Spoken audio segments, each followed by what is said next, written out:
Lors de l'entretien à Bangkok, le Premier ministre Nguyen Xuan Phuc et son homologue thaïlandais Prayut Chan-o-cha ont estimé développer et stable les relations de coopération Vietnam-Thaïlande dans tous les domaines, notamment après l'établissement de leur partenariat stratégique en 2013.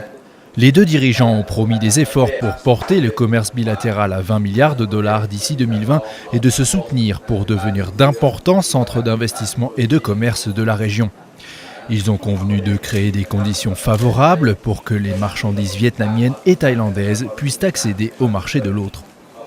Le Premier ministre Chan Ho-cha a affirmé encourager les entreprises thaïlandaises à renforcer leurs investissements au Vietnam dans le tourisme, l'industrie auxiliaire, les finances, la banque, l'agriculture et la pêche.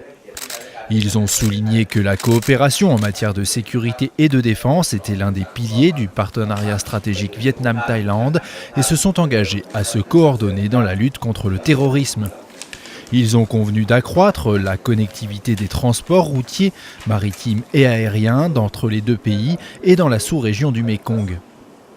Nguyen Xuan Phuc et Prayut Chan-o-cha ont atteint un haut consensus sur l'élaboration de mesures pour renforcer les liens dans d'autres domaines comme le travail, le commerce agricole, le tourisme, les sciences et techniques, la culture et les échanges entre les deux peuples. Les deux parties se sont engagées à travailler en étroite collaboration avec les autres pays membres de l'ASEAN pour renforcer la solidarité du bloc.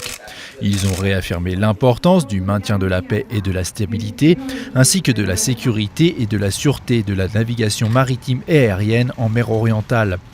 Les deux premiers ministres ont assisté à la cérémonie de signature de documents importants portant sur les sciences et technologies, le commerce, les postes et télécommunications, les technologies de l'information et la banque.